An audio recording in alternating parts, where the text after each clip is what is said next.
ನಾನು ಕೊನೆ ಭಾಷಣಕಾರ ಏನಲ್ಲ. ನಾನು ಆದಮೇಲೆ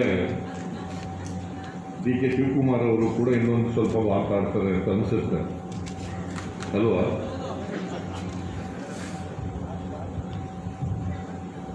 ಕೆಪಿಸಿಸಿ ವತಿಯಿಂದ ಕೇಂದ್ರ ಸರ್ಕಾರ ಮತ್ತು ರಾಜ್ಯ ಸರ್ಕಾರಗಳ ರೈತ ವಿರೋಧಿ ನೀತಿಗಳ ವಿರುದ್ಧವಾಗಿ ಧ್ವನಿ ಎತ್ತಲಿಕ್ಕೋಸ್ಕರವಾಗಿ, ರೈತರ ಪರವಾಗಿ ಧ್ವನಿ ಎತ್ತಲಿಕ್ಕೋಸ್ಕರವಾಗಿ ಈ ಸಮಾವೇಶವನ್ನು ಏರ್ಪಾಡು ಮಾಡಿರ್ತಕ್ಕಂಥದ್ದು ಬಹಳ ಸಂತೋಷ. ಬಹಳ ಜನ ರೈತ ಸಂಘಟನೆಗಳ ಮುಖಂಡರುಗಳು ಈ ಕಾರ್ಯಕ್ರಮದಲ್ಲಿ ಭಾಗವಹಿಸಿದ್ದಾರೆ.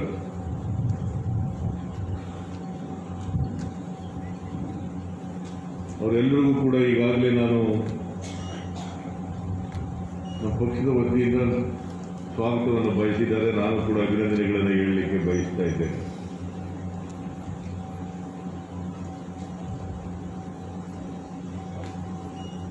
ವಾಸು ಅವರು ಹುಟ್ಟೋದ್ರು ಇಲ್ಲೇ ಇದ್ದಾರಲ್ಲ, ಮಾತನಾಡುವಾಗ ಒಂದು ಮಾತು ಹೇಳಿದ್ರು, ಕಾಂಗ್ರೆಸ್ ಪಕ್ಷನೂ ಕೂಡ ಆತ್ಮಾವಲೋಕನ ಮಾಡ್ಕೋಬೇಕು ಅಂತ ಹೇಳಿ.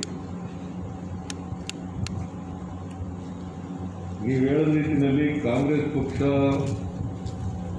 ರೈತರ ಎಲ್ಲ ಸಮಸ್ಯೆಗಳನ್ನು ಬಗೆಹರಿಸಿದೆ ಅಂತ ಹೇಳಕ್ ಹೋಗಲ್ಲ ನಾನು ಕೂಡ. ಆದರೆ ಕಾಂಗ್ರೆಸ್ ಪಕ್ಷ ರೈತರು ಮತ್ತು ಕೃಷಿ ಪರವಾಗಿದೆ ಅಂತಕ್ಕಂಥದ್ದ ಮಾತನ್ನು ತಮಗೆ ತಿಳಿಸಲಿಕ್ಕೆ ಬಯಸ್ತಾ ಇದ್ದೇನೆ. ಹಸಿರು ಕ್ರಾಂತಿಯಿಂದ ಹಿಡಿದು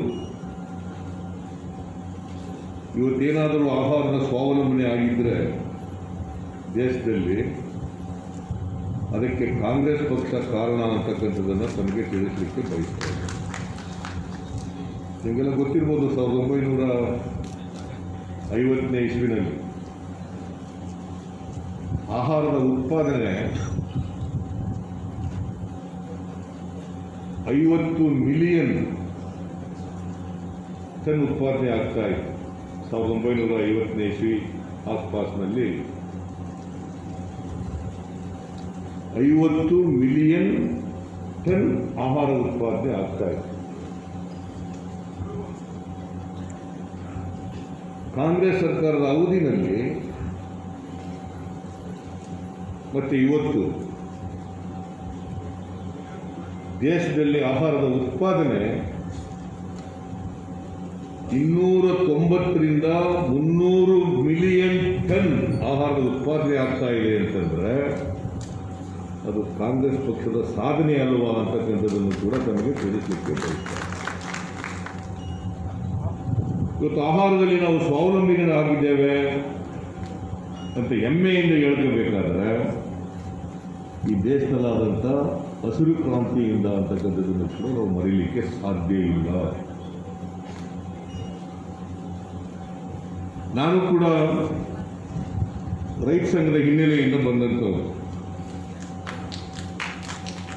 1980ನೇ ಇಸ್ವಿನಲ್ಲಿ 80ರಿಂದ 83ರವರೆಗೆ ನಾನು MLA ಆಗೋವರೆಗೂ ರೈತ ಸಂಘಟನೆಯ ಮುಂಚೂಣಿನಲ್ಲಿದ್ದಂಥವರು. ಮೈಸೂರು ಜಿಲ್ಲಾ ರೈತ ಸಂಘ ಏನಿತ್ತು ಅದರ ಅಧ್ಯಕ್ಷರು ರಂಗನಾಥ್ ಇದ್ದರು, ಚಾಮರಾಜನಗರದವರು. ಈಗ ಅವ್ರು ಬದುಕಿಲ್ಲ. ನಾನು ಮೈಸೂರು ಜಿಲ್ಲಾ ರೈತ ಸಂಘಟನೆಯ ಪ್ರಧಾನ ಕಾರ್ಯದರ್ಶಿಯಾಗಿ ಒಬ್ಬ ಪ್ರಧಾನ ಕಾರ್ಯದರ್ಶಿಯಾಗಿ ಕೆಲಸ ಮಾಡಿದ್ದೆ. ರೈತರ ಬದುಕು, ರೈತರ ಬವಣೆಗಳು, ಕೃಷಿ ಕ್ಷೇತ್ರದ ಸಮಸ್ಯೆಗಳು ಇವೆಲ್ಲವನ್ನು ಕೂಡ ನಾನು ಕೂಡ ಅರ್ಥ ಮಾಡ್ಕೊಂಡಿದ್ದೇನೆ ಅಂತಕ್ಕಂಥ ಮಾತನ್ನು ತಮಗೆ ಸೂಚ್ಯವಾಗಿ ತಿಳಿಸಲಿಕ್ಕೆ ಬಯಸ್ತಾ ಇದ್ದೇನೆ. ಇವತ್ತೇನು ಪ್ರೊಫೆಸರ್ ನಂಜುಸ್ವಾಮಿ ಇದ್ರಲ್ಲ,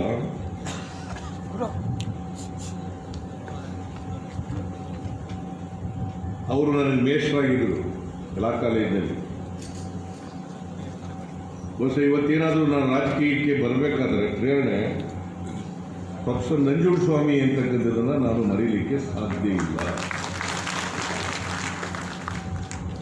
ರುದ್ರಪ್ಪ ಅಂತ ಇದ್ರು, ಮಾಜಿ ಮಂತ್ರಿಗಳು.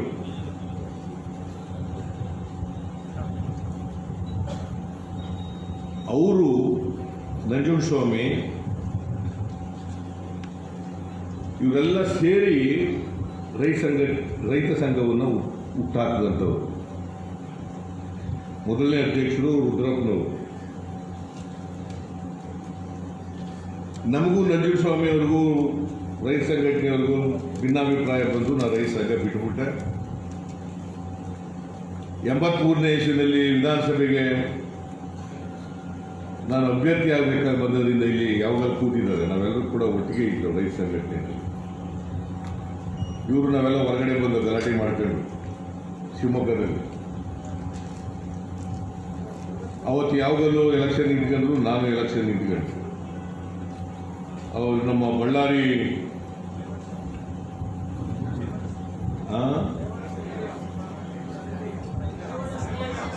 ರೇವಣ ಸಿದ್ದಪ್ಪ, ರೇವಣಪ್ಪ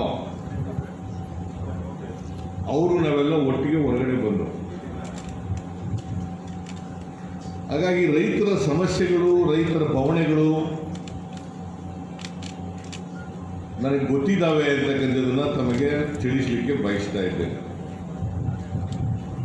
ನಾನು ಮುಖ್ಯಮಂತ್ರಿಯಾಗಿ 2013ರಿಂದ 2018ರವರೆಗೆ ಮುಖ್ಯಮಂತ್ರಿ ಆಗಿದ್ದೆ. ಈ ಮಂಡ್ಯ ಜಿಲ್ಲೆನಲ್ಲೇ ಮಂಡ್ಯ ಶುಗರ್ ಫ್ಯಾಕ್ಟ್ರಿ ಇದೆಯಲ್ಲ, ಅದಕ್ಕೆ ಎಷ್ಟು ದುಡ್ಡು ಕೊಟ್ಟಿದ್ದೀವಿ ಅಂತ ಹೇಳಿ ಚಲುವರಾಯಸ್ವಾಮಿಗೆ, ನರೇಂದ್ರ ಸ್ವಾಮಿಗೆ, ಬಾಬುಗೆ ಇವ್ರಿಗೆಲ್ಲ ಗೊತ್ತಿದೆ. ಪಾಂಡುಪುರ ಶುಗರ್ ಫ್ಯಾಕ್ಟ್ರಿಗೆ ಪ್ರತಿ ವರ್ಷ ದುಡ್ಡು ಕೊಟ್ಟು ಅದನ್ನು ನಡೆಸ್ತಕ್ಕಂಥ ಕೆಲಸ ಮಾಡ್ತಾ ಇದೆ. ಒಮ್ಮೆ 2014-15ರಲ್ಲಿ ಕಬ್ಬಿನ ಬೆಲೆ ಬಿದ್ದೋಗ್ಬಿಡ್ತು. ರಾಜ್ಯ ಸರ್ಕಾರದಿಂದ ಒಂದು ಟನ್ಗೆ 300 ರೂಪಾಯಿ, ಒಂದು ಟನ್ ಕಬ್ಬಿಗೆ 300 ರೂಪಾಯಿ ಕೊಟ್ಟಂತ ಯಾವುದಾದ್ರೂ ಸರ್ಕಾರ ಇದ್ದರೆ ಅದು ಕಾಂಗ್ರೆಸ್ ಸರ್ಕಾರ, ನಮ್ಮ ಸರ್ಕಾರ ಅಂತಕ್ಕಂಥದ್ದನ್ನು ತಿಳಿಸಿಕ್ಕೆ ಬಯಸ್ತೇನೆ. ಒಟ್ಟು ಆ ವರ್ಷ 1800 ಕೋಟಿ ರೂಪಾಯಿಗಳನ್ನು ರೈತರಿಗೆ ಕೊಡ್ತಕ್ಕಂಥ ಕೆಲಸವನ್ನು ಮಾಡಿ.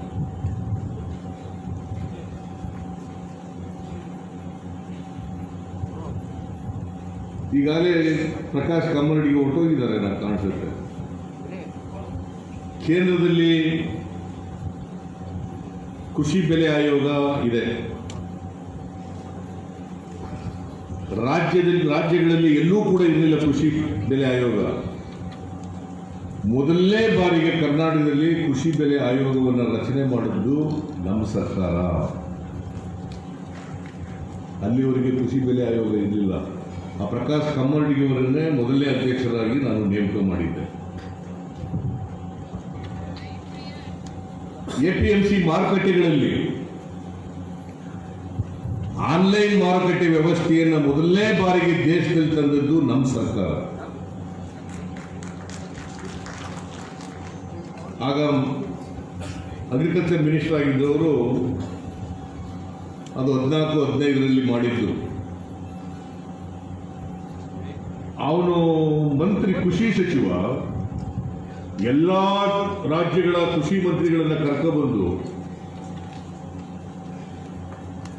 ಇಲ್ಲಿ ಒಂದು ಸಮಾವೇಶ ಮಾಡಿ ಹುಬ್ಬಳ್ಳಿನಲ್ಲಿ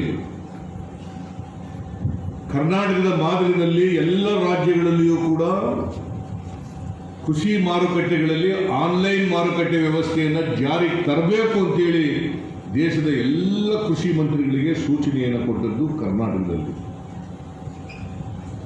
ಅದರ ಮುಂದಿನ ವರ್ಷದ ಆಯವ್ಯಯದಲ್ಲಿ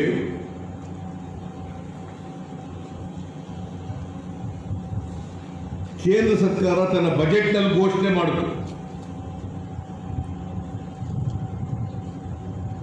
ಆನ್ಲೈನ್ ಮಾರುಕಟ್ಟೆ ವ್ಯವಸ್ಥೆಯನ್ನು ತರಬೇಕು. ಅದು ಬಹಳ ಪ್ರಗತಿಪರವಾದಂಥ ಆಲೋಚನೆ, ಕಾರ್ಯಕ್ರಮ. ಇದನ್ನು ತರೋದ್ರಿಂದ ರೈತರಿಗೆ ಸ್ವಲ್ಪ ಮಟ್ಟಿಗಾದರೂ ಕೂಡ ನ್ಯಾಯಯುತವಾದಂಥ ಬೆಲೆ ಸಿಗಲಿಕ್ಕೆ ಸಾಧ್ಯ ಆಗ್ತದೆ, ಸ್ಪರ್ಧಾತ್ಮಕವಾದಂಥ ಬೆಲೆ ಸಿಗಲಿಕ್ಕೆ ಸಾಧ್ಯ ಆಗ್ತದೆ ಅಂತೇಳಿ ಒಕ್ಕೊರಲಿನಿಂದ ಆ ಒಂದು ಈ ಕಾರ್ಯಕ್ರಮವನ್ನು ಇಡೀ ದೇಶದಲ್ಲಿ ಅಳವಡಿಸ್ಕೊಳ್ಳಲಿಕ್ಕೆ ಪ್ರಯತ್ನವನ್ನು ಮಾಡಬೇಕು. ಈಗ ಅದೇ ಸರ್ಕಾರ ಕೃಷಿ ಮಾರುಕಟ್ಟೆ ಕಾಯ್ದೆ ಇದೆಯಲ್ಲ, ಅದನ್ನು ನಾಶ ಮಾಡಿಬಿಟ್ಟಿದ್ದಾರೆ.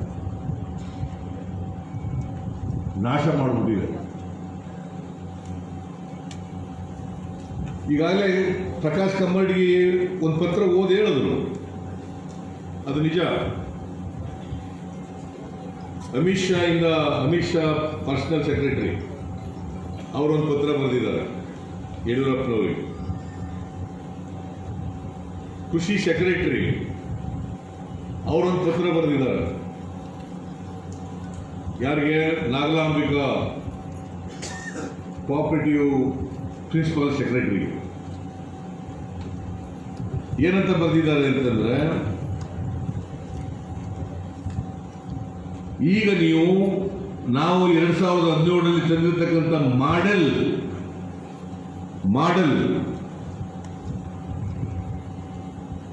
ಮಾರುಕಟ್ಟೆ, ಕೃಷಿ ಮಾರುಕಟ್ಟೆ ಮಾಡೆಲ್ ಕಾನೂನು ಏನು ತಂದಿದ್ದೇವೆ, ಅದನ್ನ ರಾಜ್ಯ ಸರ್ಕಾರ ಕೂಡಲೇ ಮಾರುಕಟ್ಟೆ ಕಾನೂನಿಗೆ ತಿದ್ದುಪಡಿ ತಂದು ಅದರ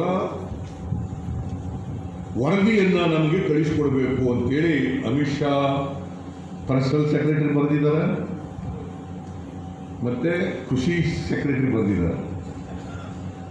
ನಾನು ಯಾಕೆ ಇದನ್ನು ಪ್ರಸ್ತಾಪ ಮಾಡ್ತಾ ಇದ್ದೀನಿ ಅಂತಂದ್ರೆ, ಯಾವ ಸರ್ಕಾರ ನಮ್ಮ ಆನ್ಲೈನ್ ಮಾರುಕಟ್ಟೆ ವ್ಯವಸ್ಥೆಯನ್ನು ಜಾರಿಗೆ ತರಲಿಕ್ಕೆ ಪಾರ್ಲಿಮೆಂಟ್ನಲ್ಲಿ ಬಜೆಟ್ ಮೂಲಕ ಹೇಳ್ತೋ, ಅದೇ ಸರ್ಕಾರ ಇವತ್ತು ಅಂಬಾನಿ, ಅದಾನಿ ಮತ್ತು ಕಾರ್ಪೊರೇಟ್ ಬಾಡಿಗಳಿಗೆ ತಲೆಬಾಗಿ ಈ ಕಾನೂನು ವ್ಯವಸ್ಥೆಯನ್ನು ಹಾಳು ಮಾಡಲಿಕ್ಕೆ ಹೊರಟಿದ್ದಾರೆ. ಬಹಳ ಜನ ಇದನ್ನು ಅರ್ಥ ಮಾಡ್ಕೋಬೇಕು ರೈತರು. ಯಡಿಯೂರಪ್ಪನವರು ಹೇಳ್ತಾರೆ ಪದೇ ಪದೇ, ನಾವು ಮಾರುಕಟ್ಟೆ ಮುಚ್ಚಲ್ಲ. ಕೃಷಿ ಮಾರುಕಟ್ಟೆಗಳು 162 ಕೃಷಿ ಮಾರುಕಟ್ಟೆಗಳಿದ್ದಾವೆ ರಾಜ್ಯದಲ್ಲಿ, ನಾವು ಯಾವುದನ್ನು ಮುಚ್ಚಲ್ಲ, ಅವು ಹಂಗೆ ಮುಂದುವರಿತವೆ.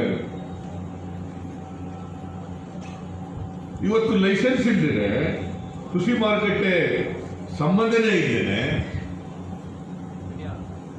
ಬಂಡವಾಳಶಾಹಿಗಳು, ಶ್ರೀಮಂತರು, ಕಾರ್ಪೊರೇಟ್ ಬಾಡಿಗಳು ಅವರು ರೈತರು ಬೆಳೆದಂಥ ಪದಾರ್ಥಗಳನ್ನು ಕೊಂಡ್ಕೊಳ್ತಕ್ಕಂಥ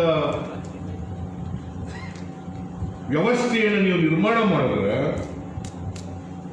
ಕೃಷಿ ಮಾರುಕಟ್ಟೆಗೆ ಕ್ರಮೇಣ ಹಂತವಾಗಿ ಯಾರು ಬರ್ತಾರೆ ನಿಮಗೆ?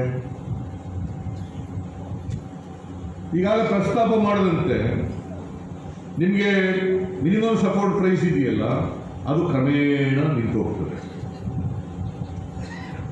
ಮಾರುಕಟ್ಟೆಗಳು ಕ್ರಮೇಣ ಮುಚ್ಚಿ ಹೋಗ್ತವೆ. ಅಲ್ಟಿಮೇಟ್ಲಿ ಏನಾಗ್ತದೆ ಪರಿಸ್ಥಿತಿ? ಅವ್ರು ಏನು ಕಾನೂನಿನಲ್ಲಿ ಏನು ಹೇಳಿದ್ದಾರೆ, ಅವರು ಖಾಸಗಿಯವರು ಇಫ್ ದೇ ವಾಂಟ್ ಮಾರುಕಟ್ಟೆಗಳನ್ನು ರಚನೆ ಮಾಡ್ಕೋಬಹುದು. ಕೃಷಿ ಮಾರುಕಟ್ಟೆಗಳು ಮುಚ್ಚೋಗಿ ಖಾಸಗಿ ಮಾರುಕಟ್ಟೆಗಳು ಸ್ಥಾಪನೆ ಆಗಲಿ ಪ್ರಾರಂಭ ಆದಮೇಲೆ ಯಾರ್ದು ಶೋಷಣೆ ಯಾರಿಂದ ಆಗ್ತದೆ? ಶೋಷಣೆ ಆಗಲು ಕಾರ್ಪೊರೇಟ್ ಬಾಡಿಗಳಿಂದ, ಬಂಡವಾಳಶಾಹಿಗಳಿಂದ. ಶೋಷಣೆಗೆ ಒಳಗಾಗ್ತಕ್ಕಂಥವರು ಕೃಷಿಕರು ಅಂತಕ್ಕಂಥದ್ದನ್ನು ಬಹಳ ಸ್ಪಷ್ಟವಾಗಿ ತಿಳಿಸಬೇಕಾಗ್ತದೆ. ಯಡಿಯೂರಪ್ಪ, ನರೇಂದ್ರ ಮೋದಿ ಈ ದೇಶದ ಜನರಿಗೆ ದಾರಿ ತಪ್ಪಿಸ್ತಕ್ಕಂಥ ಕೆಲಸವನ್ನ ಮಾಡ್ತಾ ಇದ್ದಾರೆ ಅಂತಕ್ಕಂಥದ್ದನ್ನು ಪ್ರತಿಯೊಬ್ಬ ರೈತರು ಕೂಡ ಅರ್ಥ ಮಾಡ್ಕೋಬೇಕು ಅಂತಕ್ಕಂಥದ್ದು ನನ್ನ ಕಳಕಳಿಯ ಮನವಿ. ಇದರಲ್ಲಿ ಯಾವುದೇ ಎಳ್ಳಷ್ಟು ಸತ್ಯಾಂಶ ಇಲ್ಲ. ಟಿ ರವಿ ನಾನು ಮಾತನಾಡುವಾಗ ಅಸೆಂಬ್ಲಿನಲ್ಲಿ ನಮ್ಮ ಪ್ರಣಾಳಿಕೆ ಇರ್ತಕ್ಕಂಥ ಒಂದು ಭರವಸೆಯನ್ನು ತೋರಿಸಕ್ಕೆ ಶುರು ಮಾಡಿದ್ರು. ಆ ಭರವಸೆ ಏನಪ್ಪಾ ಅಂತಂದ್ರೆ, ರಿಪೀಲ್ ಮಾಡ್ತಾ ಇದ್ದೀರಿ. ಈಗಿನ ಆಕ್ಟ್ನ APMC ಆಕ್ಟ್ನ ರಿಪೀಲ್ ಮಾಡ್ತೀರಿ ಅಂತ ತೋರಿಸ್ತಾ ಇದ್ರು. ಆದರೆ ನೆಕ್ಸ್ಟ್ ಏನು ಹೇಳ್ತಾರೆ, ನಾವು ಮಾರುಕಟ್ಟೆಗಳನ್ನು ಬರೀ ಗ್ರಾಮ ಪಂಚಾಯಿತಿಗಳಲ್ಲೂ ಕೂಡ ಸ್ಥಾಪನೆ ಮಾಡ್ತೀವಿ. ರೈತರಿಗೆ ಸರಿಯಾದಂಥ ರಸ್ತೆ ಇಲ್ಲ, ಟ್ರಾನ್ಸ್ಪೋರ್ಟ್ ಮಾಡಲಿಕ್ಕೆ ವ್ಯವಸ್ಥೆ ಇಲ್ಲ, ಎಲ್ಲ ರೈತರು ಸಣ್ಣ ರೈತರು ಕೂಡ ತಗೊಂಡು ಹೋಗ್ಲಿಕ್ಕೆ ಸಾಧ್ಯ ಆಗಲ್ಲ. ಅದಕ್ಕೋಸ್ಕರ ಪ್ರತಿ ಗ್ರಾಮ ಪಂಚಾಯಿತಿ ಮಟ್ಟದಲ್ಲಿ ನಾವು ಮಾರುಕಟ್ಟೆಗಳನ್ನು ಸ್ಥಾಪನೆ ಮಾಡ್ತೀವಿ ಅಂತಕ್ಕಂಥ ಅದ್ರ ಕೆಳಗಡೆ ಇರೋ ಭರವಸೆ ಇದೆ ಅಂತಕ್ಕಂಥದ್ದನ್ನು ತಿಳ್ಕೋಬೇಕಾಗ್ತದೆ. ಅದನ್ನು ಬಿಟ್ಬಿಟ್ಟು ಇದನ್ನು ಮಾತ್ರ ಅಸೆಂಬ್ಲಿಯಲ್ಲಿ ಓದಲಿಕ್ಕೆ ಪ್ರಯತ್ನ ಮಾಡೋದು. C T Ravi is a minister in Yediyurappa's cabinet.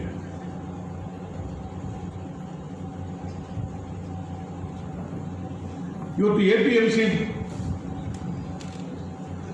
ಮಾರುಕಟ್ಟೆಗಳು, ಕೃಷಿ ಮಾರುಕಟ್ಟೆಗಳು ಸ್ಟೇಟ್ ಲಿಸ್ಟ್ನಲ್ಲಿ ಬರೋದು, ಅದು ಸೆಂಟ್ರಲ್ ಲಿಸ್ಟ್ನಲ್ಲೂ ಇಲ್ಲ, ಕನ್ಕರೆಂಟ್ ಲಿಸ್ಟ್ನಲ್ಲೂ ಇಲ್ಲ. It is coming under the state list. What powers government of India has to dictate terms, to give direction, mandatory direction to the state. ನಾವು model ಮಾಡಿದ್ದೀವಿ, ಇದನ್ನು ನೀವು ಅಳವಡಿಸ್ಕೊಂಡು ಇದನ್ನು ಕಾರ್ಯಗತ ಮಾಡಿ ನಮಗೆ ರಿಪೋರ್ಟ್ ಮಾಡಿ ಅಂತ ಹೇಳಲಿಕ್ಕೆ ವಾಟ್ ರೈಟ್ ದೇ ಹ್ಯಾವ್? ಇದು ಸಂವಿಧಾನಕ್ಕೆ ವಿರುದ್ಧವಾದದ್ದು. ಸಪರೇಷನ್ ಆಫ್ ಪವರ್ಸ್ ಇದೆಯಲ್ಲ ಕಾನ್ಸ್ಟಿಟ್ಯೂಷನ್ ನಲ್ಲಿ, ಅದಕ್ಕೆ ವಿರುದ್ಧವಾದದ್ದು. ಇದನ್ನ ಯಡಿಯೂರಪ್ಪ ಮತ್ತೆ ಬೇರೆ ಬೇರೆ ರಾಜ್ಯಗಳು ಕೋಲೆ ಬಸವನ ಥರ ತಲೆ ಆಡಿಸ್ಕೊಂಡು ಒಪ್ಕೊಂಡಿದ್ದಾವಲ್ಲ, ಇದಕ್ಕೆ ಸುಮ್ಮನೆ ಇರಬೇಕು ನಾವು. This is the crux of the matter today. ಒಂದು, ರಾಜ್ಯಗಳ ಮೇಲೆ ಸವಾರಿ ಮಾಡಕೊಟ್ಟಿದ್ದಾವೆ, ರಾಜ್ಯಗಳ ಸ್ವಾಯತ್ತತೆಯನ್ನು ಕಿತ್ಕೊಳ್ಳಿಕ್ಕೆ ಕೊಟ್ಟಿದ್ದಾವೆ. ಮೂರನೇದು, ರಾಜ್ಯ ಸರ್ಕಾರದ ಅಧಿಕಾರದಲ್ಲಿ ಮೂಗು ತೂರಿಸಲಿಕ್ಕೆ ಹೊರಟಿದ್ದಾವೆ. ಇದನ್ನ ಎಲ್ಲ ಪ್ರಜ್ಞಾವಂತ ಜನರು ಕೂಡ, not only farmers, all sections of the society, they should oppose. ಸಂವಿಧಾನದಲ್ಲಿ ಗೌರವ ಇಲ್ಲ ಭಾರತೀಯ ಜನತಾ ಪಕ್ಷದವರಿಗೆ. ಯಾಕಂತಂದ್ರೆ ಬಾಬಾ ಸಾಹೇಬ್ ಅಂಬೇಡ್ಕರ್ ಅವರು ರಚನೆ ಮಾಡಿದಂಥ ಸಂವಿಧಾನ ಅದು. ಅವರ ಅಧ್ಯಕ್ಷತೆಯಲ್ಲಿ ರಚನೆಯಾದಂಥ ಸಂವಿಧಾನ ಎಲ್ರಿಗೂ ಸಾಮಾಜಿಕ ನ್ಯಾಯ ಹೇಳ್ತದೆ, ಸಮಾನ ಅವಕಾಶಗಳನ್ನು ಹೇಳ್ತದೆ. ಇದಕ್ಕೆ ವಿರುದ್ಧವಾಗಿರ್ತಕ್ಕಂಥದ್ದೇ ಭಾರತೀಯ ಜನತಾ ಪಕ್ಷ ಅಂತಕ್ಕಂಥದ್ದನ್ನು ಸ್ಪಷ್ಟವಾಗಿ ತಿಳ್ಕೊಬೇಕಾಗ್ತದೆ. ಭಾರತೀಯ ಜನತಾ ಪಕ್ಷ ಅವ್ರು ಯಾವತ್ತೂ ಕೂಡ ಸಮಾನ ಅವಕಾಶ, ಸಾಮಾಜಿಕ ನ್ಯಾಯ, ಸಂಪತ್ತಿನ ವಿಕೇಂದ್ರೀಕರಣ, ಅಧಿಕಾರದ ವಿಕೇಂದ್ರೀಕರಣ, ಅಧಿಕಾರದಲ್ಲಿ ಪಾಲು, ಸಂಪತ್ತಿನಲ್ಲಿ ಪಾಲು, ಇದರಲ್ಲಿ ಕೊಡಲಿಕ್ಕೆ ಅವರಿಗೆ ಯಾವತ್ತೂ ಕೂಡ ಅದಕ್ಕೆ ವಿರುದ್ಧವಾಗಿರ್ತಕ್ಕಂಥ ಜನ. ಅವ್ರು ಹೆಂಗೆ ಒಪ್ಕೊಳ್ಳಿಕ್ಕೆ ತಯಾರಾಗ್ತಾರೆ ಸಂವಿಧಾನಕ್ಕೆ ವಿರುದ್ಧವಾಗಿ ಇವತ್ತು ದೇಶದಲ್ಲಿ ನಡೀತಾ ಇದೆ.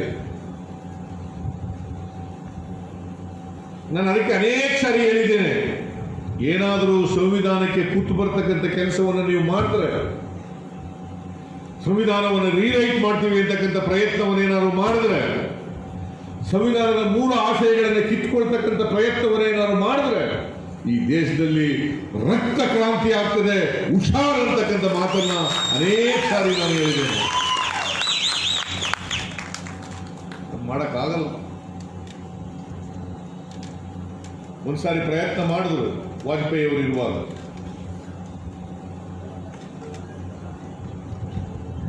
ಆಗ್ಲಿಲ್ಲ, ಮಾಡ್ಲಿಕ್ಕೆ ಸಾಧ್ಯ ಆಗಲಿಲ್ಲ. ಈಗಲೂ ಕೂಡ ಬೇರೆ ಬೇರೆಯವರು ಕೆಲವು ನರೇಂದ್ರ ಮೋದಿ ಅವರು ಹೇಳಿಸ್ತೇ ಇರ್ತಾರೆ. ಅವನ ಯಾವ ಉತ್ತರ ಕನ್ನಡ ಜಿಲ್ಲೆ ಒಬ್ಬ MP ಮಂತ್ರಿನೂ ಕೂಡ ಆಗಿದ್ದ ಸ್ವಲ್ಪ. ಅವನು ಹೇಳ್ತಾನೆ, ನಾವು ಅಧಿಕಾರಕ್ಕೆ ಬಂದಿರೋದೇ ಸಂವಿಧಾನವನ್ನು ಬದಲಾವಣೆ ಮಾಡಲಿಕ್ಕೆ. ನಾವು ಅಧಿಕಾರಕ್ಕೆ ಬಂದಿರೋದೇ, ಯಾರು ಹೇಳಿದ್ರು ಈ ಮಾತನ್ನ? ಅನಂತಕುಮಾರ್ ಹೆಗ್ಡೆ. ಅನಂತಕುಮಾರ್ ಹೆಗ್ಡೆ ಒಬ್ಬ ಮಂತ್ರಿಯಾಗಿ ಲೋಕಸಭಾ ಸದಸ್ಯರಾಗಿ ಈ ಮಾತನ್ನ ಹೇಳಬೇಕಾದ್ರೆ ನರೇಂದ್ರ ಮೋದಿ ಅಮಿತ್ ಶಾ ಅವರ ಒಪ್ಪಿಗೆ ಇದ್ದೇನೆ ಹೇಳಲಿಕ್ಕೆ ಸಾಧ್ಯನಾ?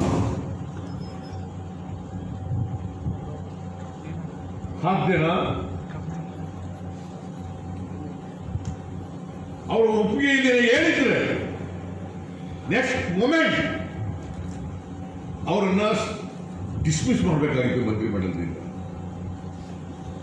ಮಾಡಲಿಲ್ಲ. ನೀ ಹತ್ತಾಗ ಮಾಡು, ನಾ ಜಿಗಿಟ್ದಾಗ ಮಾಡ್ತೀನಿ. ಇದೇ ಭಾರತೀಯ ಜನತಾ ಪಕ್ಷದ ಇದನ್ನೇ ಮಾಡ್ಕೊಂಡು ಬರ್ತಾ ಇದೆ. ಇವತ್ತು APMC act, essential commodities act, land reforms act, labour law, land related other laws, ಇವೆಲ್ಲರೂ ಯಾಕೆ ತಿದ್ದುಪಡಿ ಮಾಡ್ತಾ ಇದ್ದಾರೆ? ರೈತರು ಇವತ್ತಿಗೂ ಕೂಡ ಕರ್ನಾಟಕ ಇಡೀ ದೇಶದಲ್ಲಿ 60% ಕೃಷಿ ಮೇಲೆ ಅವಲಂಬನೆ ಆಗಿದೆ. 60-61%. 39-40% ಇವತ್ತು ಪಟ್ಟಣದಲ್ಲಿ ವಾಸ ಮಾಡ್ತಾ ಇದ್ದಾರೆ. ಸ್ವಾತಂತ್ರ್ಯ ಬಂದಾಗ 80% ಇದ್ರು. Today it has come down to 60%. ಇದನ್ನೇ ನೆಪ ಮಾಡ್ತಾ ಇದ್ದಾರೆ, ಖುಷಿ ಬಿಡ್ತಾ ಇದ್ದಾರೆ ರೈತರು. ಯುವಕರು ಖುಷಿಯಿಂದ ಯುವಕರು ಹಾಕ್ತಾ ಇದ್ದಾರೆ. ಅದಕ್ಕೋಸ್ಕರವಾಗಿ ನಾವು ಲ್ಯಾಂಡ್ ರಿಫಾರ್ಮ್ಸ್ ಆಕ್ಟ್ ಅನ್ನ ತಿದ್ದುಪಡಿ ಮಾಡ್ತಾ ಇದ್ದೇವೆ. ಯಾರು ಕೊಡ್ತಾ ಇದ್ದೀರಪ್ಪ ಜಮೀನನ್ನು ನೀವು? ಮಿಸ್ಟರ್ ಯಡಿಯೂರಪ್ಪ, ಯಾರು ಕೊಡ್ತಾ ಇದ್ದೀರಿ? 1961 ಲ್ಯಾಂಡ್ ರಿಫಾರ್ಮ್ಸ್ ಆಕ್ಟ್ ಅನ್ನು ಜಾರಿ ತಂದವರು ಯಾರು? ದೇಶದಲ್ಲಿ ಏಕೀಕರಣ ಆದಾಗ, ಕರ್ನಾಟಕ ಏಕೀಕರಣ ಆದಾಗ ಬೇರೆ ಬೇರೆ ರಾಜ್ಯಗಳಲ್ಲಿ ಬೇರೆ ಬೇರೆ ಟೆನೆನ್ಸಿ ಆಕ್ಟ್ಗಳಿದ್ದು. ಮದ್ರಾಸ್ನಲ್ಲಿ ಮದ್ರಾಸ್ ಟೆನೆನ್ಸಿ ಆಕ್ಟ್ ಅಂತ ಇತ್ತು. ಹೈದರಾಬಾದ್ನಲ್ಲಿ ಹೈದರಾಬಾದ್ ಟೆನೆನ್ಸಿ ಆಕ್ಟ್ ಅಂತ ಇತ್ತು. ಮುಂಬೈ ಪ್ರಾಂತ್ಯದಲ್ಲಿ ಮುಂಬೈ ಟೆನೆನ್ಸಿ ಆಕ್ಟ್ ಅಂತ ಇತ್ತು. ಮೈಸೂರು ಪ್ರಾಂತ್ಯದಲ್ಲಿ ಮೈಸೂರು ಟೆನೆನ್ಸಿ ಆಕ್ಟ್ ಅಂತ ಇತ್ತು. ಇವೆಲ್ಲ ಏಕೀಕರಣ ಆದಮೇಲೆ BD ಜತ್ತಿ ಅವರ ಅಧ್ಯಕ್ಷತೆಯಲ್ಲಿ 1957 ಒಂದು ಸಮಿತಿಯನ್ನ ಮಾಡಿ ಕರ್ನಾಟಕಕ್ಕೆ ಬೇಕಾದಂತ ಲ್ಯಾಂಡ್ ರಿಫಾರ್ಮ್ಸ್ ಆಕ್ಟ್ ಅನ್ನು ಮಾಡಬೇಕು ಅಂತೇಳಿ ಅವತ್ತು ಮೈಸೂರು ಪ್ರಾಂತ್ಯಕ್ಕೆ ಸೀಮಿತವಾದಂತ ಅವರ ವರದಿ ಕೊಟ್ಟ ಮೇಲೆ, ಅವರ ವರದಿ ಆಧಾರದ ಮೇಲೆ ಇದು 1961 ಲ್ಯಾಂಡ್ ರಿಫಾರ್ಮ್ಸ್ ಆಕ್ಟ್ ಜಾರಿಗೆ ಬಂತು. ಅವನ ಅಶೋಕ ಹೇಳ್ತಿರೋ ಪಾಪ ಹೋಗ್ಬಿಟ್ಟಿದನೋ ಪೆದ್ದನೋ ಏನೋ ಗೊತ್ತಿಲ್ಲ ನನಗೆ. ಈ ಲ್ಯಾಂಡ್ ರಿಫಾರ್ಮ್ಸ್ ಆಕ್ಟ್ ಬಂದದೇ BD ಜತ್ತಿ ಅವರ ವರದಿ ಮೇಲೆ. ಅವರೇ ಹೇಳ್ಬಿಟ್ಟಿದ್ರು ಇಷ್ಟಿಷ್ಟು ಎಕರೆ ಜಮೀನು ಕೊಡಬೇಕು ಅಂತ. ಎಲ್ಲರೂ ಹೇಳಿದ್ಯಾ? 1974 ವರೆಗೆ 1961 ಬಂದಂತ ಆಕ್ಟ್ನಲ್ಲಿ ರೈತರಿಗೆ ಇಷ್ಟು ಜಮೀನು ಇರಬೇಕು, ಗೇಣಿದಾರರಿಗೆ ಇಷ್ಟು ಜಮೀನು ಇರಬೇಕು ಅಂತ ಎಲ್ಲರೂ ಹೇಳಿದ್ದ 1961 ಆಕ್ಟ್ನಲ್ಲಿ? ನೊವೇರ್ ಇಟ್ ಇಸ್ ಮೆನ್ಷನ್ಡ್.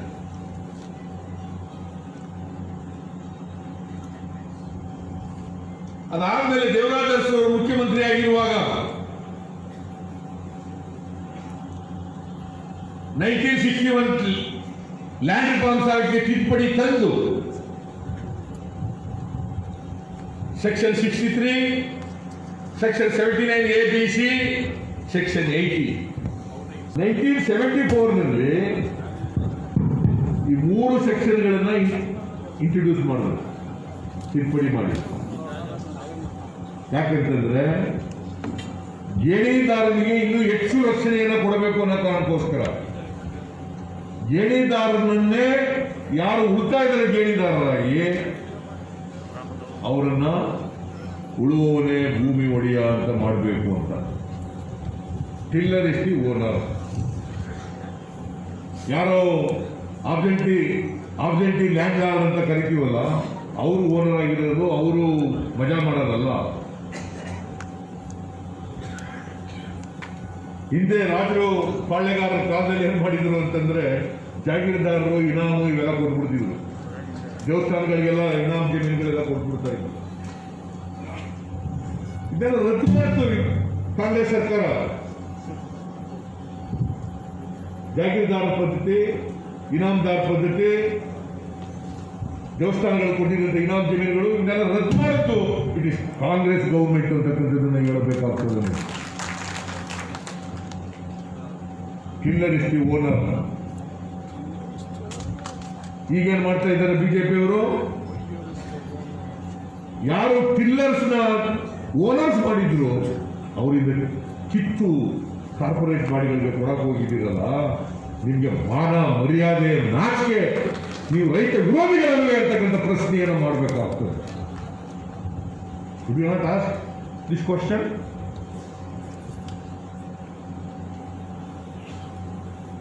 ರೈತ ಜಮೀನುಗಳನ್ನ ಕಿತ್ತು section 18 there was a specific ban.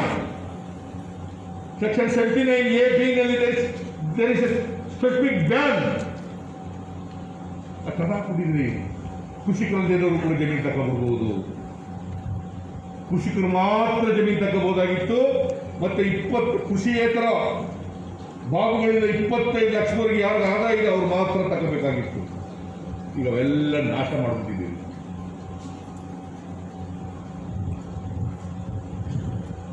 A&B ನಲ್ಲಿ ಸುಮಾರು 13,814 ಕೇಸ್ಗಳು ಪೆಂಡಿಂಗ್ ಇದ್ದವು ಇನ್ ವೇರಿಯಸ್ ಕೋರ್ಟ್ಸ್. 13,814 ಕೇಸ್. ಇದರಲ್ಲಿ ಬಹಳ ಜನ ಹೌಸಿಂಗ್ ಸೊಸೈಟಿಯವರು, ಬಹಳ ಜನ ರಿಯಲ್ ಎಸ್ಟೇಟ್ ಮಾಡೋರು, ಬಹಳ ಜನ ಕೈಗಾರಿಕೋದ್ಯಮಿಗಳು ಜಮೀನು ತಗೊಂಡು ಅವ್ರ ಮೇಲೆ ಕೇಸ್ ನಡೀತಾ ಇತ್ತು. ಈ ತಿದ್ದುಪಡಿ ತಗೊಬಂದು ಲ್ಯಾಂಡ್ ರಿಫಾರ್ಮ್ ಸಾಲಕ್ಕೆ ತಿದ್ದುಪಡಿ ತಗೊಬಂದು 13,814 ಕೇಸ್ಗಳನ್ನು ಕೂಡ ರದ್ದು ಮಾಡಕ್ಕೆ ಕೊಟ್ಟಿದ್ದೀರಲ್ಲ, ಇದ್ರ ಹಿಂದ್ಗಡೆ ಯಾವ ಹುನ್ನಾರ ಇದೆ, ಯಾವ ಉದ್ದೇಶ ಇದೆ? ಕೋಟ್ಯಾಂತರ ರೂಪಾಯಿ ನುಂಗ್ಬಿಟ್ಟಿದ್ದಾರೆ. ಕೋಟ್ಯಾಂತರ ರೂಪಾಯಿ ನುಂಗ್ಬಿಟ್ಟಿದ್ದಾರೆ. ಕೆಲವು ವರ್ಷಗಳ ಹಿಂದೆ ರಿಜಿಸ್ಟರ್ ಆಫ್ ಕೋಆಪರೇಟಿವ್ ಸೊಸೈಟೀಸ್ ಒಂದು ಸರ್ವೆ ಮಾಡ್ತಿದ್ರು. 17 ಸೊಸೈಟಿಗಳು 50,000 ಎಕರೆ ಜಮೀನನ್ನ 79A 79B ನಲ್ಲಿ ವೈಲೇಟ್ ಮಾಡಿ ಕೊಂಡ್ಕೊಂಡಿದ್ರು ಹೌಸಿಂಗ್ ಸೊಸೈಟಿಗಳು. ಇವರೆಲ್ಲ ದುಡ್ಡು ಕೊಡದೆ ರದ್ದು ಮಾಡಿದ್ದೀರೋ? ಮಿಸ್ಟರ್ ಯಡಿಯೂರಪ್ಪ, ಅಶೋಕ, ಇದನ್ನು ರಾಜಕೀಯವಾಗಿ ಮಾತಾಡ್ತಾ ಇಲ್ಲ ನಾನು, but these are all facts.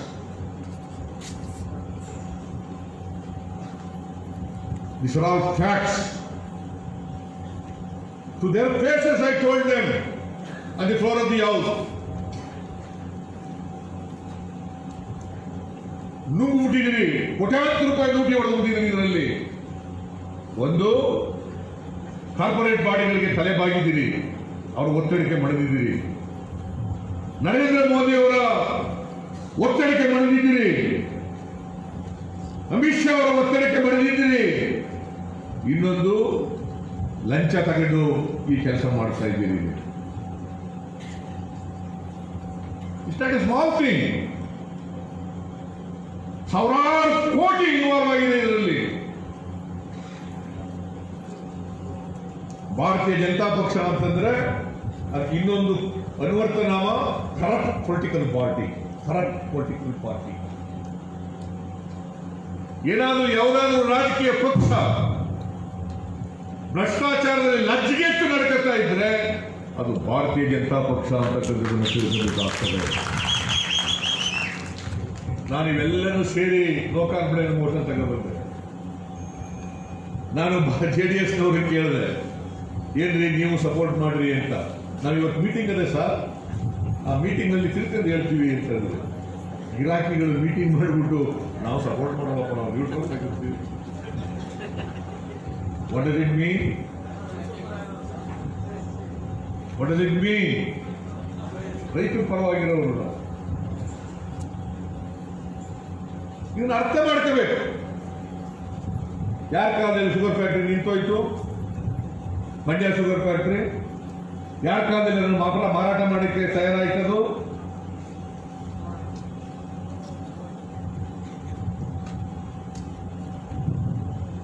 ನಾವು ಮಣ್ಣಿನ ಮಕ್ಕಳು. ನಾವ್ಯಾರ ಮಕ್ಕಳಪ್ಪ? ನಾನು ಮಣ್ಣಿನ ಮಗ ಅಲ್ವಾ? ಚಲುವರಾಜಸ್ವಾಮಿ ನೀ ಮಣ್ಣಿನ ಮಗ ಅಲ್ವಾ? ಮಣ್ಣಿನ ಮಕ್ಕಳು.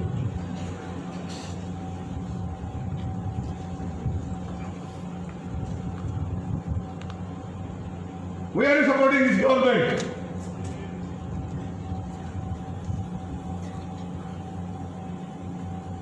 ಇದು ಡಿಬೇಟ್ ಆಗಬೇಕು ಇವತ್ತು ರಾಜ್ಯ ತುಂಬ.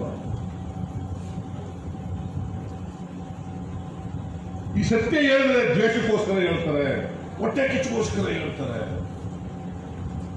ಹೊಟ್ಟೆ ಕಿಚ್ಚು ಇಲ್ಲ, ದ್ವೇಷನೂ ಇಲ್ಲ. Facts are facts.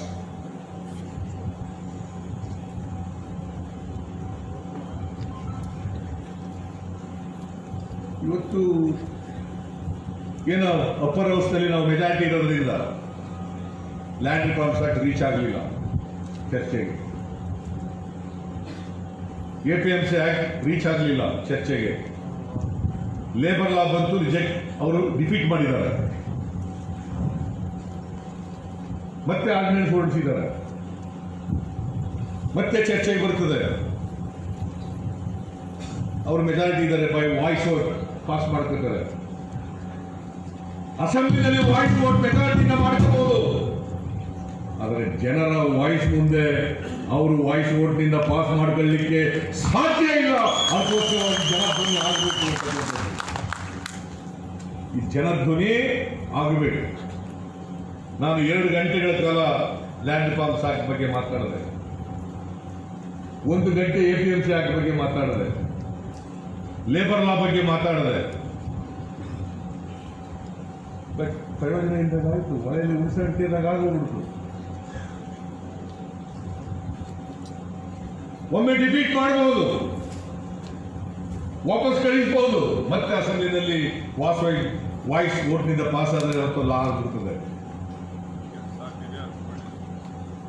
That is the rules, that is the constitution. ಅಂದ್ರೆ ಇವತ್ತು ಜನ ಧ್ವನಿಯನ್ನು ಎತ್ತರೆ ಹೋದರೆ ಈ ರೈತ ವಿರೋಧಿ ಕಾನೂನುಗಳು ಜಾರಿಗೊಂಡಿರ್ತದೆ. ಪ್ರಕಾಶ್ ಕಮ್ಮರಡಿಗೆ ಹೇಳಿದ್ರು, ನಾವು ಅಧಿಕಾರಕ್ಕೆ ಬಂದ್ರೆ ಬರ್ತೀವಿ, ಬಂದೇ ಬರ್ತೀವಿ. ಬಂದ ಮೇಲೆ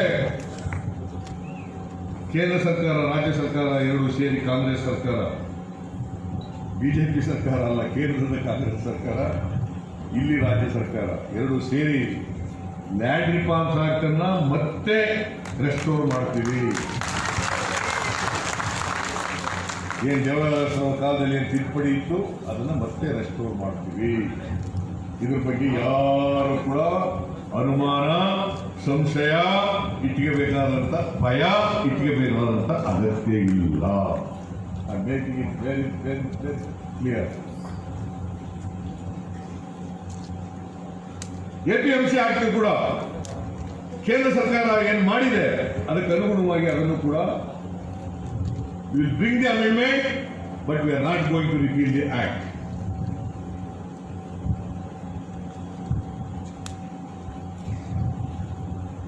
Essential Commodities Act, ಅಲ್ಲಿ ಎಲ್ಲೆಲ್ಲಿ ದೊಡ್ಡ ದೊಡ್ಡ ಕಾರ್ಪೊರೇಟ್ ಬಾಡಿಗಳು ಗೋಡೌನ್ ನಲ್ಲಿ ಆಹಾರ ಶೇಖರಣೆ ಮಾಡ್ಕೋಬಹುದು, ಅವನ್ನೆಲ್ಲ ರೈಡ್ ಮಾಡ್ತಕ್ಕಂಥ ಅಧಿಕಾರ ರಾಜ್ಯ ಸರ್ಕಾರಕ್ಕೆ ಇಟ್ಟಿದ್ದೀವಿ.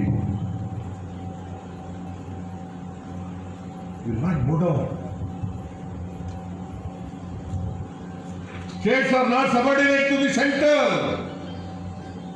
Mr. Modi should understand. Modi ಪದೇ ಪದೇ ಹೇಳ್ತಿದ್ರು ಕೋಆಪರೇಟಿವ್ ಫೆಡರಲಿಸಮ್. ಎಲ್ಲಪ್ಪ ಇದೆ ಮೋದಿಜಿ? ಕೋಆಪರೇಟಿವ್ ಫೆಡರಲಿಸಮ್ ಎಲ್ರಿ ಇದೆ? Very good.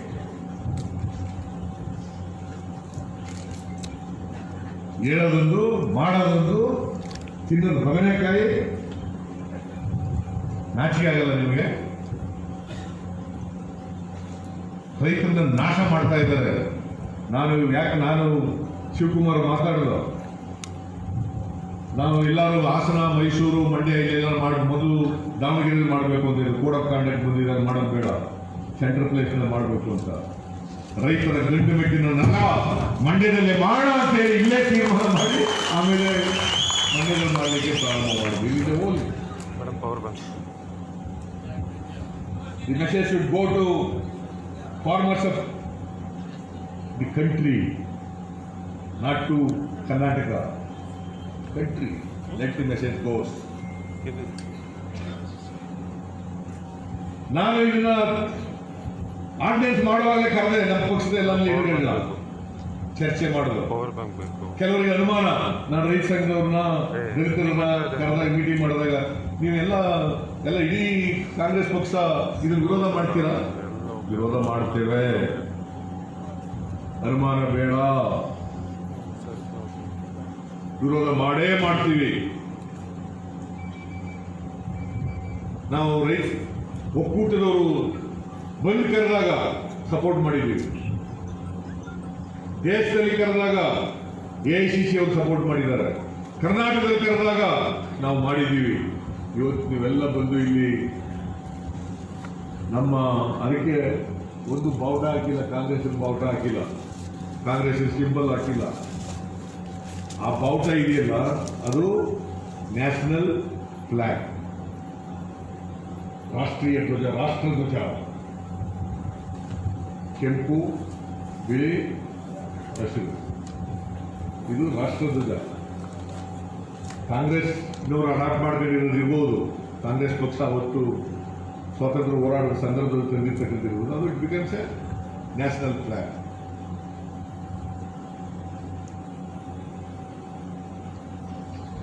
ಇನ್ನು ನಾವು ರೈತರ ಪರವಾಗಿರ್ತೇವೆ. ನಾನು ಬಹಳಷ್ಟು ಕೃಷಿ ಭಾಗ್ಯ ಅಂತ ಕಾರ್ಯಕ್ರಮ ತಂದಿದ್ದೆ, ಈಗೆಲ್ಲ ನಿಲ್ಲಿಸ್ತಾ ಇದ್ದಾರೆ ಅವರು. MSP ಎಲ್ಲ ತೊಗರಿ ಬೆಲೆ ಬಿದ್ದೋದಾಗ ಕೊಂಡ್ಕೊಳ್ಳಿಕ್ಕೆ ನಾವು ಮಾರಾಟ ಎಷ್ಟು ಲಕ್ಷಾಂತರ ಟನ್ಗಳನ್ನು ಕೊಂಡ್ಕೊಂಡು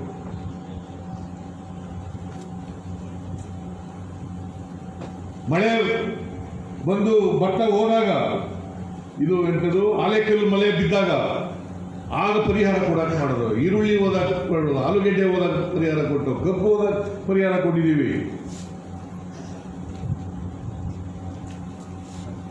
ರೈತರ ಪರವಾಗಿ ನಿಂತಿದ್ದೀವಿ, ನಾವು ಇನ್ನೂ ನಿಲ್ತೇವೆ. ರೈತರನ್ನ ಯಾವತ್ತೂ ಕೂಡ ಕೈ ಬಿಡೋ ಪ್ರಶ್ನೆನೇ ಇಲ್ಲ. ಅಧಿಕಾರ ಬರ್ತದೆ, ಅಧಿಕಾರ ಹೋಗ್ತದೆ, ಆದರೆ ರೈತರ ಇಶ್ಯೂಸ್ ಇದಾವಲ್ಲ, ಯಾವುದು ರೆಲೆವೆಂಟ್ ಆಗಿದ್ದಾವೆ ಆ ಇಶ್ಯೂಸ್ ಅನ್ನು ಪರಿಹಾರ ಮಾಡಲಿಕ್ಕೆ ಕಾಂಗ್ರೆಸ್ ಪಕ್ಷ ಪ್ರಾಮಾಣಿಕವಾಗಿ ಪ್ರಯತ್ನ ಮಾಡ್ತದೆ ಅಂತಕ್ಕಂಥ ಮಾತನ್ನ ಈ ಸಂದರ್ಭದಲ್ಲಿ ತಿಳಿಸಲಿಕ್ಕೆ ಬಯಸ್ತೇನೆ. ಯಾವ ಕಾರಣಕ್ಕೂ ಕೂಡ ಹಿಂದೆ ಹೋಗೋ ಪ್ರಶ್ನೆನೇ ಇಲ್ಲ.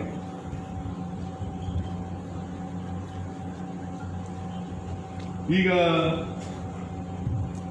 ರೈತರು ಸಮಸ್ಯೆಗಳಿಗೆ ಯಾವತ್ತಾರು ಒಂದು ದಿನ ಈ ಸರ್ಕಾರದಲ್ಲಿ ದುಡ್ಡಿದೆಯಾ? ರೈತರು ಬೆಳೆದಂಥ ಪದಾರ್ಥಗಳಿಗೆ ಇವರು ಬೆಲೆ ಕೊಟ್ಟು ಕೊಂಡ್ಕೊಂಡ್ರ? ಏನು ಹೇಳಿದ್ರು? 25 ಒಂದು ಹೆಕ್ಟೇರ್ಗೆ ಹೂ ಬೆಳೆದವರಿಗೆ 25,000 ಕೊಡ್ತೀವಿ, ಹಣ್ಣು ತರಕಾರಿ ಬೆಳೆದವರಿಗೆ 10,000 ಕೊಡ್ತೀವಿ. ಎಲ್ರಿ ಕೊಟ್ರಿ? ಯಡಿಯೂರಪ್ಪ ದುಡ್ಡಿಲ್ಲ.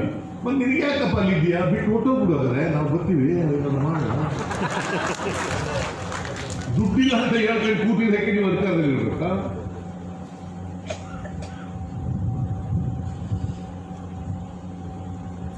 ನಾನು ಮುಖ್ಯಮಂತ್ರಿ ಆಗಿರುವಾಗ 5 ವರ್ಷಗಳಲ್ಲಿ ಒಂದೇ ಒಂದು ಚೆಕ್ ಬೌನ್ಸ್ ಆಗಿಲ್ಲ. Let them spoke.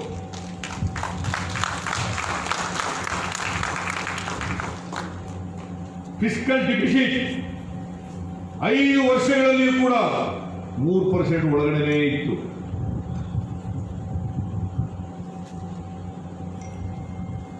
ಈಗ ಏನ್ ಮಾಡಿದ್ದಾರೆ? 3ರಿಂದ 5% ಮಾಡ್ಕೊಂಡಿದ್ದಾರೆ. ಮೊನ್ನೆ ಫಿಸ್ಕಲ್ ರೆಸ್ಪಾನ್ಸಿಬಿಲಿಟಿ ಆಕ್ಟ್ ಅನ್ನ ತಿದ್ದುಪಡಿ ತಗೊಬಂದು ಫ್ರಮ್ 3% to 5% ಮಾಡ್ಕೊಂಡಿದ್ದಾರೆ. ಸಾಲ ಎಷ್ಟಾದ್ರು ಮಾಡ್ಕೋಬಹುದು. ಇವತ್ತು ಸರ್ಕಾರದ ಮೇಲೆ ಸಾಲ ಇರ್ತಕ್ಕಂಥದ್ದು ಸ್ವಾತಂತ್ರ್ಯ ಬಂತರಿಂದ ನಾನು ಮುಖ್ಯಮಂತ್ರಿ ಆಗಿರೋವರೆಗೆ 2,36,000 ಕೋಟಿ ಸಾಲ ಇತ್ತು. ಇವ್ರು ಬಂದ ಮೇಲೆ 4,01,000 ಕೋಟಿ. ಬಡ್ಡಿ ಎಷ್ಟು ಕೊಟ್ಟ ಕೊಡೋದು? ಒಂದು ವರ್ಷಕ್ಕೆ 23,000 ಕೋಟಿ. 23,000 ಕೋಟಿ. Mister Yediyurappa, the committed expenditure ನನ್ನ ಕಾಲದಲ್ಲಿ 76% ಇತ್ತು. ಟುಡೇ 92%. ರಾಜ್ಯ ಉಳಿತದ? ದಿವಾಳಿ ಮಾಡಿಬಿಟ್ಟಿದ್ದಾರೆ ಇವರು. ಕೊರೋನಾಕ್ಕೂ ಮಾಡಲಿಲ್ಲ. ಕೊರೋನಾ ಜನ ಸಾಯ್ತಾರಲ್ಲ, ಎಣದ ಮೇಲೆ ದುಡ್ಡು ಮಾಡಕ್ಕೆ ಹೊರಟಿದ್ರು. ಎಣದ ಮೇಲೆ ದುಡ್ಡು. ನಾನು ಹೇಳಿದಾಗ 4,165 ಕೋಟಿ ಖರ್ಚು ಮಾಡಿದ್ದೀರಿ ಕೊರೋನಾ ರೋಗಕ್ಕೆ, ಅದ್ರಲ್ಲಿ 2,000 ಕೋಟಿ ಹೊಡೆದ್ಬಿಟ್ಟಿದ್ದೀರಿ ಅಂತಂದ್ರೆ ಸಿದ್ದರಾಮಯ್ಯ ಸುಳ್ಳು ಹೇಳ್ತಾನೆ. ನಾವು ಖರ್ಚು ಮಾಡೋದೇ 323 ಕೋಟಿ ಅಂತಂದ್ರೆ. ಮೊನ್ನೆ ಸುಧಾಕರ್ ಉತ್ತರ ಕೊಡುವಾಗ 4,200 ಕೋಟಿ ಖರ್ಚು ಮಾಡಿದ್ದೀವಿ ಅಂತ ಹೇಳಿದ್ರು.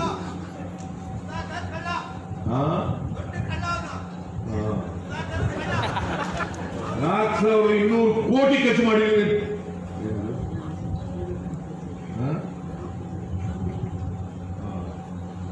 ಮಾತಾಡೋದು ನಿಲ್ಲಿಸ್ಬೇಕು ಅಂತ.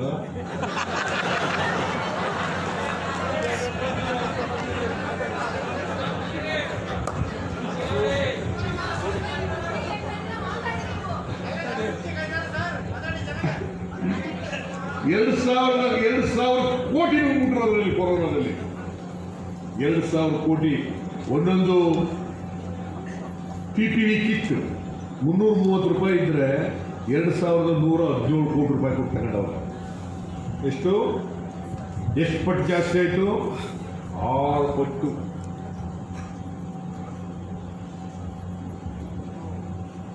ವೆಂಟಿಲೇಟರ್ಸ್ ಕೇಂದ್ರ ಸರ್ಕಾರ 4 ಲಕ್ಷ ರೂಪಾಯಿ ತಗೊಂಡಿದ್ರೆ ಇವರು 18 ಲಕ್ಷ ಕೊಟ್ಟಿದ್ದಾರೆ.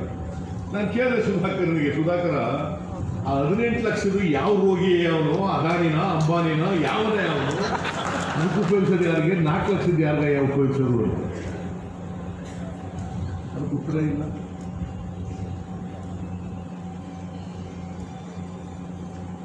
ನಾವು ತಗೊಂಡಿರೋದು ನಿಜ, ಅದು ದುಡ್ಡು ಹೊಡೆದಿಲ್ಲ. ಹಾಗಾದ್ರೆ 330 ರೂಪಾಯಿನಿಂದ 2,117 ರೂಪಾಯಿ ಹಾಕ್ಕೊಟ್ಟೆ. ಅದು ಕೊರೋನಾ ಇತ್ತು ಸರ್, ಲಾಕ್ಡೌನ್ ಇತ್ತು ಸರ್. ನಾನು ಐ ಕ್ಯಾನ್ ಅಂಡರ್ಸ್ಟ್ಯಾಂಡ್ 10%, 20% ಅಂತ. 600 ಪಟ್ಟು ಜಾಸ್ತಿ ಆಗಿ ಸಾಧ್ಯನಾ? ಅದು ಹೊಡೆದ್ರು. ಮೊನ್ನೆ ಯಡಿಯೂರಪ್ಪ ಚೆಕ್ ಮೂಲಕ ಲಂಚ ತಗೊಂಡಿದ್ದ, ಹಿಂದೆ ಮುಖ್ಯಮಂತ್ರಿ ಆಗಿರೋರು. ಈಗ ಅವರ ಮಗ RTGS ಮೂಲಕ ಲಂಚ ತಗೋತಾರೆ. ನೋಡಿ ಗಡಿಬಿಡಿ ಎಷ್ಟು ಅಡ್ವಾನ್ಸ್ ಆಗೋಗ್ತದೆ.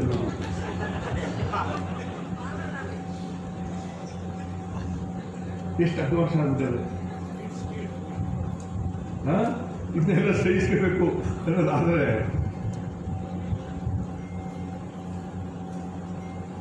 ಏನಪ್ಪ ಚಂದ್ರಶೇಖರ, ನಿಮ್ಮ ತಾಲೂಕಿನವರು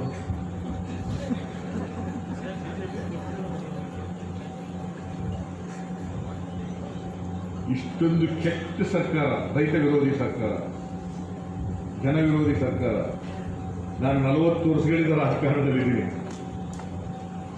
1978ನೇ ಇಸ್ವಿನಲ್ಲಿ ತಾಲೂಕು ಬೋರ್ಡ್ ಮೆಂಬರ್ ಆದ, 83ರಲ್ಲಿ MLA ಆದ, 82, 83. ಇಷ್ಟು ಕೆಟ್ಟ ಸರ್ಕಾರ ನಾನು ನೋಡಿದ್ದೀನಿ. ಅದರಿಂದ ರೈತರು, ಕಾರ್ಮಿಕರು, ದಲಿತರು, ಬಡವರು, ಎಲ್ಲ ಜಾತಿ ಬಡವರು ಅವ್ರ ಪರವಾಗಿ ನಾವು ಕೆಲಸ ಮಾಡಿದೋಸ್ಕರ ಅವಕಾಶ ಸಿಕ್ಕಿದ್ದಾರೆ. ನಾವು ರೈತರ ಪರವಾಗಿ ಯಾವಾಗಲೂ ಇರ್ತೀವಿ, ಈಗಲೂ ಇದ್ದೀವಿ, ಹಿಂದೆನೂ ಇದ್ದು ಮುಂದೆನೂ ಇರ್ತೀವಿ ಅಂತಕ್ಕಂಥ ಮಾತುಗಳನ್ನು ಹೇಳಿ ಇವತ್ತು ರೈತರು ಏನೇನು ಸಲಹೆಗಳು ಕೊಟ್ಟಿದ್ದಾರೆ ಆ ಎಲ್ಲ ಸಲಹೆಗಳನ್ನು ಕೂಡ ನಾವು ಗಂಭೀರವಾಗಿ ಪರಿಗಣಿಸ್ತೀವಿ ಅಂತಕ್ಕಂಥ ಮಾತು ಹೇಳಿ ನಿಮಗೆಲ್ಲ ನಮಸ್ಕಾರ ಮಾಡಿ ನನ್ನ ಮಾತು ಮುಗಿಸ್ತೇನೆ. ಜೈ ಹಿಂದ್, ಜೈ ಕರ್ನಾಟಕ. ಹೆಚ್ಚಿನ ವಿಡಿಯೋಗಳಿಗೆ ಪ್ರತಿಧ್ವನಿ ಯೂಟ್ಯೂಬ್ ಚಾನೆಲ್ ಸಬ್ಸ್ಕ್ರೈಬ್ ಮಾಡಿ, ಬೆಲ್ ಐಕಾನ್ ಕ್ಲಿಕ್ ಮಾಡಿ.